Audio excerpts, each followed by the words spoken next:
구약성경 455쪽 사무엘상 26장 21절로 25절 말씀 제가 받들어 읽겠습니다.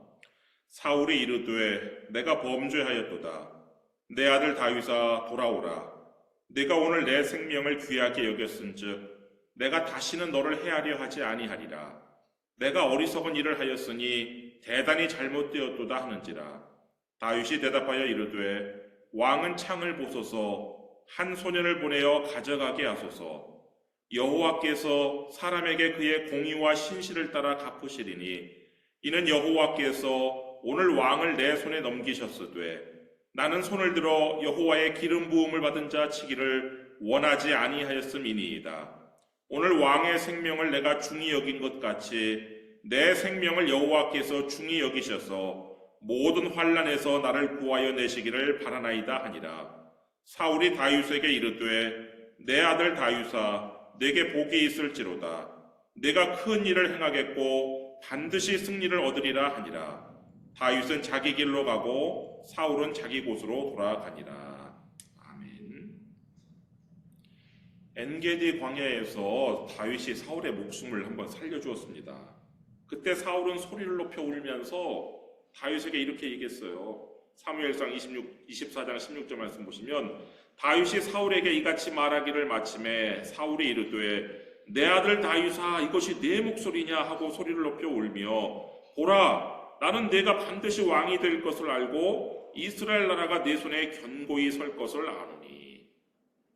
그래서 훈훈하게 서로 다윗과 사울의 관계가 훈훈하게 이렇게 마무리되는 줄 알았는데 다시 오늘 본문에서 사울이 다윗을 다시 죽이려고 쫓아왔어요. 근데 그 발단은 10사람들이에요. 오늘 본문 1절 한번 보세요. 사무엘상 26장 1절. 10사람이 기브아에 와서 사울에게 말하여 이르되 다윗이 광야 앞 하길라 산에 숨지 아니하였나이까 하매. 이 10사람들이 거주하는 이 10이라는 성읍은 헤브론보다 남쪽에 있는 성읍이에요. 그리고 지금 사울 왕궁이 있는 이 기브아는 예루살렘보다 북쪽에 있는 성읍이에요. 그러니까 이 10과 기브아가 이웃 동네가 아니에요. 한 40마일 정도 떨어진 곳인데 뭐 미국에서 40마일이야 옆 동네지만 고대 중근동에서 이 40마일 거리면 거의 한 3일길이에요. 3일길. 근데 이 10사람들이 일부러 거기까지 찾아가가지고 사울에게 지금 다윗을 밀고 하고 다윗을 죽이라고 지금 사울을 충동질한 거란 말이에요. 그것도 이번이 이게 처음이 아니에요. 지난번에도 그랬는데 이 10사람들이 또다시 두 번째로 지금 이런 짓을 한 거예요. 아니 도대체 이 10사람들이 다윗과 무슨 원수를 지었길래 이렇게까지 하는 것일까요? 놀랍게 다윗과 아무런 원한 관계가 없어요. 오히려 다윗의 동족인 유다 지파 사람들이에요. 사울의 동족인 베냐민 지파 사람들이 아니에요. 그러니까 다윗이 얼마나 기가 막히겠어요. 이때 다윗이 한 기도가 시편 54편으로 우리에게 전해지고 있는데 이 시편 54편의 표제를 보면은 다윗의 마스길은 교훈이란 뜻이에요. 인도자를 따라 현하게 맞춘 노래 10사람이 사울에게 이르러 말하기를 다윗이 우리가 있는 곳에 숨지 아니하였나이까 하던 때에 그때 다윗이 하나님 앞에 기도했어요. 다윗은 먼저 자신이 처한 상황을 하나님께 그대로 아뢰는데 시편 54편 3절 말씀 보시면 낯선 자들이 일어나 나를 치고 포악한 자들이 나의 생명을 수색하며 하나님을 자기 앞에 두지 아니하였음이니이다. 다윗의 그 기도에서 낯선 자, 이 낯선 자가 바로 10사람들을 뜻하는 거예요. 10사람은 다윗에게 낯선 자들이에요. 서로 일면식도 없는 존재예요. 그런 사람들이 일어나서 지금 다윗을 치면서 다윗의 목숨을 노리고 있단 말이에요. 근데 이 사울은 그 10사람들의 충동질에 은혜를 원수로 갚는 배은망덕한 짓을 해요. 2절 말씀 보시면 사울이 일어나 십광야에서 다윗을 찾으려고 이스라엘에서 택한 사람 3,000명과 함께 십광야로 내려가서 다윗을 잡아 죽이려고 다윗의 군대 600명보다 무려 5배나 많은 3,000명을 이끌고 지금 십광야로 내려온 거예요. 그리고 다윗이 보란듯이 길가에다 진을 쳐요. 3절 말씀 보시면 사울이 광야 앞 하길라산 길가에 진친이라 다윗이 광야에 있더니 사울이 자기를 따라 광야로 들어옴을 알고. 참 다윗이 믿을 수가 없었어요. 아니 이스라엘의 왕이 아무리 개인적으로 들은 사람이 아무도 없었던 약속이지만 자신의 입으로 한 약속을 이렇게 손바닥 뒤집듯이 뒤집을 줄은 전혀 몰랐어요. 그래서 정탐꾼을 보내서 사울이 정말 왔다는 것을 확인했음에도 불구하고 자신의 눈으로 직접 확인까지 했어요. 4절 말씀 보시면 이에 다윗이 정탐꾼을 보내어 사울이 과연 이른 줄 알고 다윗이 일어나 사울이 진친 곳에 이르러 사울과 내레 아들 군사령관 아브넬이 머무른 곳을 본즉 사울이 진영 가운데 누웠고 백성은 그를 눌러 진쳤더라. 직접 자신의 눈으로 확인을 해야 믿을 수 있어서 확인을 했더니 이 사울을 중심으로 군사령관 아브넬과 3,000명의 군인들이 삥 둘러가면서 야영을 하고 있었어요. 지금 다윗의 군대는 600명이에요. 수적으로만 열세가 아니라 이 이스라엘에 지금 사울이 데리고 온 3,000명은요 이스라엘 전체에서 택한 정예병사예요. 그런데 이 다윗의 부하 600명은 그냥 의적 수준, 군기도 없어요. 나중에 다음 때 보면은 지네들 마음에 안 들린다고 다윗을 막 죽이려고도 해요. 이런 군기도 없는 그런 600명하고 정예병사, 정규군대 그 3,000명하고 정면 승부로는 도저히 이길 수가 없어요. 그래서 다윗이 선택한 방법은 참수작전이에요. 다윗이 예전에 골리앗 한 사람을 쓰러뜨려서 전세를 역전시킨 것처럼 사울 한 사람을 죽임으로 지금 이 판도를 바꿀 수 있다고 판단해서 적의 머리를 잘라낸다는 뜻의 참수작전을 구상을 하고 이제 그걸 시행하려고 특공대원을 한 명 모집을 해요. 거기에 6절 말씀 보시면 이에 다윗이 햇사람 아히멜렉과 스루야의 아들 요압의 아우 아비새에게 물어 이르되 누가 나와 더불어 진영에 내려가서 사울에게 이르겠느냐 하니 아비새가 이르되 내가 함께 가겠나이다. 먼저 600명 중에서 가장 믿을만하고 가장 작전에 적합한 사람 둘을 택했어요. 한 사람은 햇사람 아히멜렉이고 한 사람은 스루야의 아들 아비새였어요. 근데 이 햇사람은 지금 이스라엘 사람들이 아니에요. 가나안 족속이에요. 이 다윗의 부하 중에 햇사람이 있었다는 것은 사울은 자신의 모든 신하들을 베냐민 지파 사람들로만 채웠거든요. 그런데 이 다윗은 햇사람도 지금 부하로 둔 것을 보면은 다윗은 굉장히 폐쇄적이지 않고 개방적인 사고를 가지고 있었다는 것을 알 수가 있는데 그 두 사람을 뽑아서 자원자를 누구 한 명을 지명한 게 아니라 자원자를 모집했는데 그때 아비새가 손을 들고 지금 이건 목숨을 건 작전이에요. 3,000명이 지금 진을 치고 있는 그 한가운데 들어가서 적의 왕을 쳐야 되는 지금 목숨을 건 작전인데 이 작전에 아비새가 자원을 했어요.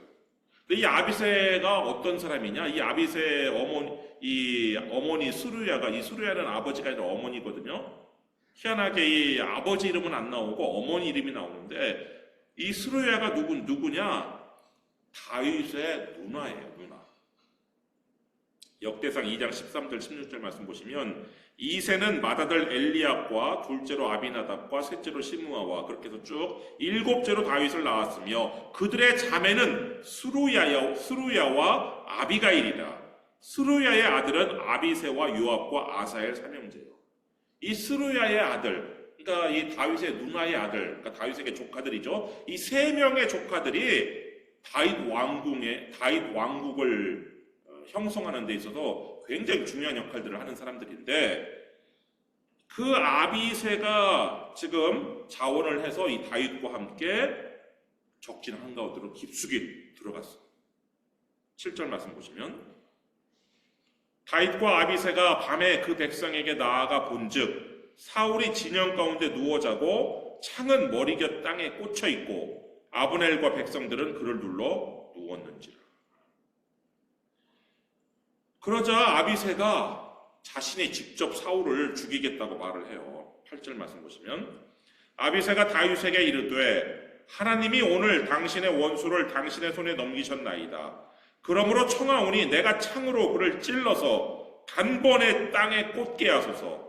내가 그를 2번 찌를 것이 없으리이다 하니. 이 아비새는 나중에 나오지만 아주 창을 잘 쓰는 사람이었어요.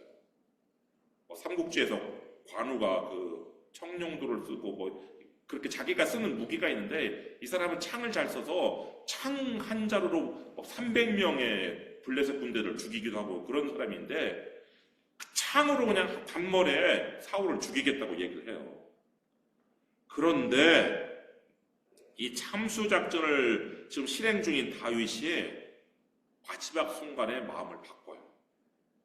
사울을 죽이지 말라고 말해요. 9절 말씀 보시면, 다윗이 아비새에게 이르되 죽이지 말라. 누구든지 손을 들어 여호와의 기름 부음 받은 자를 치면 죄가 없겠느냐. 아니, 마지막 순간에 왜 마음을 바꿨을까요? 이러려면 뭐하러 그 위험을 감수하고 거기까지 내려갔어요? 마지막 순간에 마음을 바꾼 이유는 하나님의 말씀 때문이었어요. 어떤 하나님의 말씀이에요? 역대상 16장 22절 말씀 보시면, 이르시기를 나의 기름 부음 자에게 손을 대지 말며 나의 선지자를 해하지 말라 하셨도다. 그 역대상 16장 22절 그 말씀은 다윗이 하나님의 궤를 예루살렘으로 가져온 다음에 축제를 벌였어요. 그때 다윗이 하나님을 찬양하는 노래를 했는데, 그 노래 중에 나오는 하나님의 말씀이에요.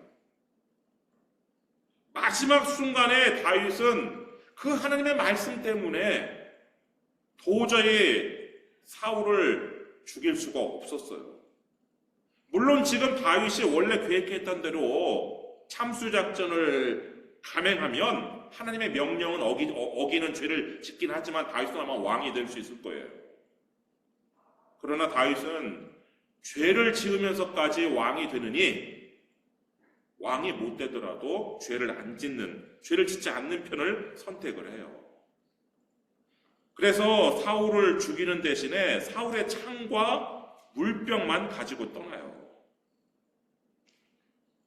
거기에 12절 말씀 보시면, 다윗이 사울의 머리 곁에서 창과 물병을 가지고 떠나가되 아무도 보거나 눈치채지 못하고 깨어있는 사람도 없었으니 이는 여호와께서 그들을 깊이 잠들게 하셨으므로 그들이 다 잠들어 있었기 때문이었더라. 여러분, 하나님의 말씀을 여러분의 마음에 간직해야 되는 이유가 여기 있어요.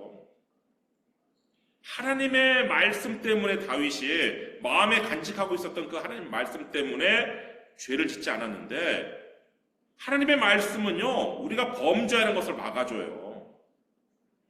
시편 119편 11절 말씀 보시면, 내가 주께 범죄하지 아니하려 하여 주의 말씀을 내 마음에 두었나이다.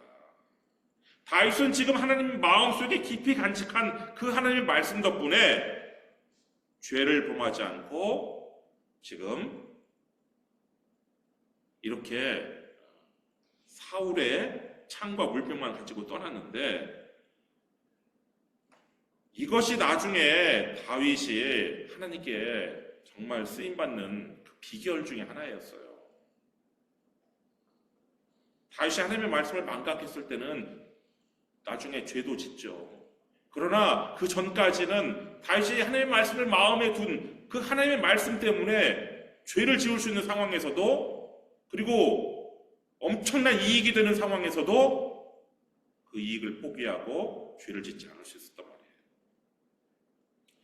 그 다음에 다윗은 그 창과 물병을 가지고 하길라산 꼭대기에 올라가요. 그래서 거기서 군사령관 아브넬을 불러요. 13절 말씀 보시면 이에 다윗이 건너편으로 가서 멀리 산 꼭대기에 서니 거리가 멀더라. 다윗이 백성과 내레 아들 아브넬을 대하여 외쳐 이르되 아브넬아 너는 대답하지 아니하느냐 하니 아브넬이 대답하여 이르되 왕을 부르는 너는 누구냐 하더라. 근데 지금 아브넬을 부르는데 아브넬의 대답이 조금 이상하지 않아요? 아브넬아 너는 대답하지 아니하느냐 하면은 아브넬이 나를 부르는 너는 누구냐 이래야 되는 거 아니에요? 근데 갑자기 잠에서 막 깨어난 아브넬이 마치 자신이 왕인 것처럼 왕을 부르는 너는 누구냐 이렇게 지금 대답을 한단 말이에요. 이것은 이 아브넬의 아마 속마음이 잠결에 그냥 나온 것 같아요. 사실 이 아브넬의 아버지 넬이 사울의 작은 아버지거든요. 이 아브넬의 아버지 넬은 자신의 아들 아브넬이 왕이 되기를 바랬어요. 왜냐하면 당시 백성들이 원하는 왕의 상에 자신의 아들이 부합했기 때문에 그래요. 당시 백성들은 어떤 공부를 많이 한 학자가 아닌 싸움을 잘하는 용사를 왕으로 원했어요. 사무엘상 8장 20절 말씀 보시면 우리도 다른 나라들 같이 되어 우리의 왕이 우리를 다스리며 우리 앞에 나가서 우리의 싸움을 싸워야 할 것이니이다 하는지라. 근데 아브넬이 딱 그런 사람이었어요. 15절 말씀 보시면 오늘 본문 15절 다윗이 아브넬에게 이르되 내가 용사가 아니냐 이스라엘 가운데에 너 같은 자가 누구냐 그러한데 네가 어찌하여 내 주 왕을 보호하지 아니하느냐 백성 가운데 한 사람이 내 주 왕을 죽이려고 들어갔었느니라. 아브넬은요 지금 다윗도 인정하는 이스라엘 천지에 둘도 없는 용사였어요. 그렇기 때문에 이 아브넬의 아버지 넬은 자신의 아들이 왕이 되어야 한다라고 생각을 했어요. 그래서 이 사울이 사무엘을 만나고 돌아왔다고 했을 때 이 사무엘이 킹메이커잖아요. 지금 사무엘이 왕을 세울 수 있는 권한을 가지고 있는 사무엘을 만나고 돌아왔을 때 도대체 무슨 말을 했는지 궁금해갖고 막 이 사울을 붙들고 물어봤단 말이에요. 사무엘상 10장 15절 말씀 보시면 사울의 숙부가 이르되 청하노니 사무엘이 너희에게 이른 말을 내게 말하라 하니라. 근데 이런 생각은 아브넬의 아버지 넬뿐만 아니라 아브넬 본인도 마찬가지였던 것 같아요. 지금 잠결에 실현한 것처럼 보이지만 나중에 사울이 죽은 다음에 이 아브넬이 사울의 첩을 취해요. 사무엘하 3장 7절 말씀 보시면 사울에게 첩이 있었으니 이름은 리스바요 아야의 딸이더라. 이스보셋이 아브넬에게 이르되 네가 어찌하여 내 아버지의 첩과 통간하였느냐 하니. 고대 그리스의 역사가였던 헤로도토스의 기록에 따르면요 고대 중근동에서는 선왕의 첩을 취하는 것으로 이 후왕이 자신의 왕위를 인정받았어요. 그래서 압살롬도 자신이 왕이라는 것을 백성들에게 보여주기 위해서 자신의 선왕, 자신의 아버지 다윗 왕의 후궁들을 취했단 말이에요. 사무엘하 16장 22절 말씀 보시면 이에 사람들이 압살롬을 위하여 옥상에 장막을 치니 압살롬이 온 이스라엘 무리의 눈앞에서 그 아버지의 후궁들과 더불어 동침하니라. 따라서 아브넬이 선왕인 사울왕의 첩 리스바를 취한 것은 자신이 왕이라는 생각이 없었다면 할 수 없는 행동이에요. 여하튼 다윗은 사울을 보호하지 못한 이 아브넬을 책망을 해요. 16절 말씀 보시면 내가 행한 이 일이 옳지 못하도다.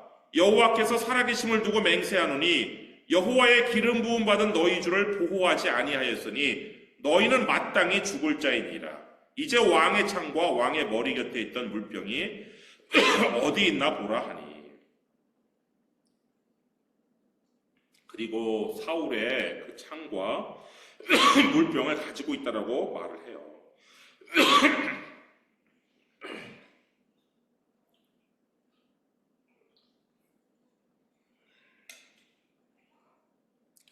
그러자 이 아브넬과 이 사울이 이 다윗의 말이 거짓이 아니라는 것을 알게 되는데, 그러자 사울이 다윗에게 또다시 내 아들 다윗아 이렇게 불러요. 17절 말씀 보시면 사울이 다윗의 음성을 알아듣고 이르되 내 아들 다윗아 이것이 내 음성이냐 하는지라. 다윗이 이르되 내 주 왕이여 내 음성이니이다. 그리고 다윗에게 사죄를 해요. 21절 말씀 보시면 오늘 본문 21절 사울이 이르되 내가 범죄하였도다. 그러면서 다윗더러 돌아오라고 얘기해요. 내 아들 다윗아 돌아오라. 여러분 왜 갑자기 사울이 사죄했을 뿐만 아니라 돌아오라고 말을 했을까요? 사실 왕이 되기 전에 사울도 자신의 그 사촌 동생인 자신의 작은아버지 아들이니까 사촌 동생이잖아요. 이 사촌 동생인 아브넬이 왕이 되고 싶어 한다는 것을 알고 있었어요. 그래서 사실 이 사울도 왕이 된 다음에 이 아브넬을 좀 경계를 했어요. 그래서 이 군사령관 아브넬이를 군사령관으로 두긴 했지만 견제하기 위해서 사실 다윗이 골리앗을 쓰러뜨린 다음에 소년 다윗을, 그것도 베냐민 지파도 아닌 이 다윗을 군사령관 자리에 임명했었어요.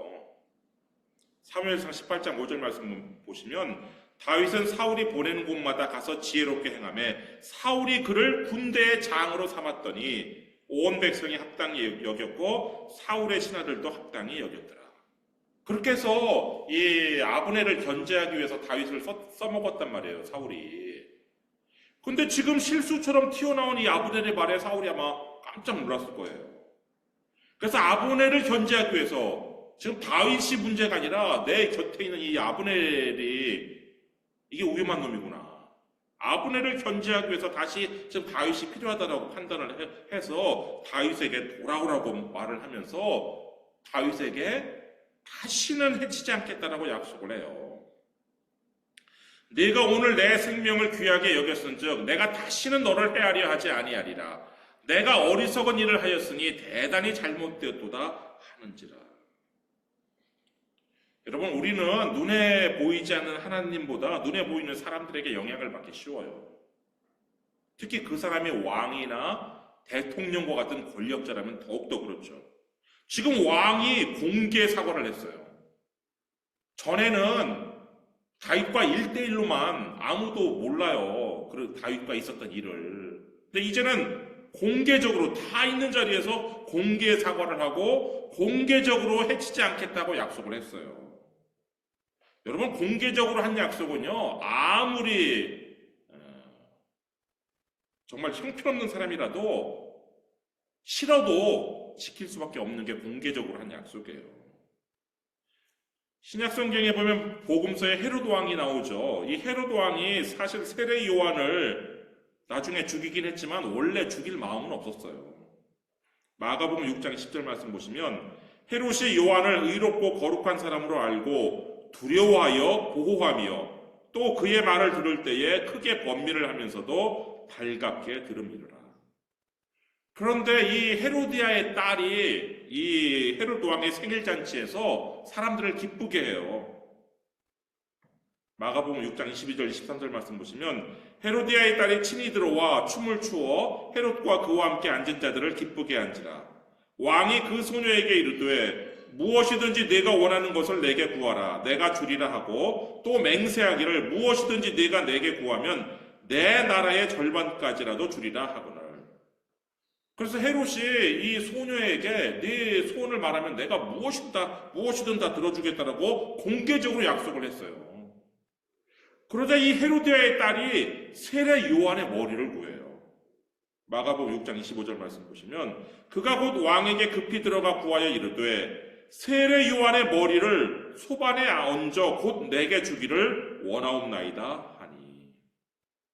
그러자 헤로드 왕이 자기가 공개적으로 한 약속 때문에 안 된다고 못하고 결국 세례 요한을 죽이는 거예요. 마가복음 6장 26절 왕이 심히 근심하나 자기가 맹세한 것과 그 앉은 자들로 인하여 그를 거절할 수 없는지라. 그러니까 지금 사울이 공개적으로 지금 내가 다시는 너를 헤아려 하지 않겠다, 이 약속은 사실 백성들 앞에서 했기 때문에 싫어도 지킬 수밖에 없는 약속이에요. 지금 다윗은 지금 경제적 상황이 좋지 않아요. 600명의 부하들과 그 딸린 식소들까지 지금 몇천 명이 되는 사람들을 먹여 살릴 돈이 없어가지고 나발에게 막 구걸까지 했잖아요. 나발에게 먹을 것 좀 달라고 구걸까지 하다가 그냥 모욕을 당했잖아요. 이런 상황에서 사울이 제안한 제안이 얼마나 달콤해요. 예전에 군사령관 자리로 복귀했다가 왕위를 물려받는 이런 길, 얼마나 정말 크고 넓은 길이고 얼마나 꽃이 깔린 꽃길이겠어 이게. 근데 다윗은 눈에 보이는 그 권세자의 약속보다 눈에 보이지 않는, 그렇지만 공의와 신실을 따라 갚으시는 하나님의 약속을 믿었어요. 23절 말씀 보시면 여호와께서 사람에게 그의 공의와 신실을 따라 갚으시리니 이는 여호와께서 오늘 왕을 내 손에 넘기셨으되 나는 손을 들어 여호와의 기름 부음을 받은 자 치기를 원하지 아니하였습니다. 그래서 다윗은 사울의 제안을 거절하고 왕궁으로 돌아가지 않고 자신의 갈 길을 가요. 25절 말씀 보시면 사울이 다윗에게 이르되 내 아들 다윗아 내게 복이 있을지로다. 내가 큰 일을 행하겠고 반드시 승리를 얻으리라 하니라. 다윗은 자기 길로 가고 사울은 자기 곳으로 돌아가니라. 지금 잠시 경제적 어려움이 있지만 하나님을 믿고 자기의 길을 간 다윗, 이 다윗은 결국 손에 죄를 짓지 않고도 이스라엘의 왕이 되는 승리를 하게 된단 말이에요. 여러분이 권세자를 믿고 권력자를 믿고 싶겠지만, 권세자를 의지하고 싶고 권력자를 믿고 싶겠지만 성경은 분명하게 말씀하고 있어요. 시편 146편 3절 말씀 보시면 귀인들을 의지하지 말며 도울 힘이 없는 인생도 의지하지 말지. 여러분들이 오직 공의와 신실을 따라 갚으시는 하나님을 믿고 의지하시면서 자기 길을 걸어가시는 여러분 되기를 주님의 이름으로 축원합니다. 기도하겠습니다.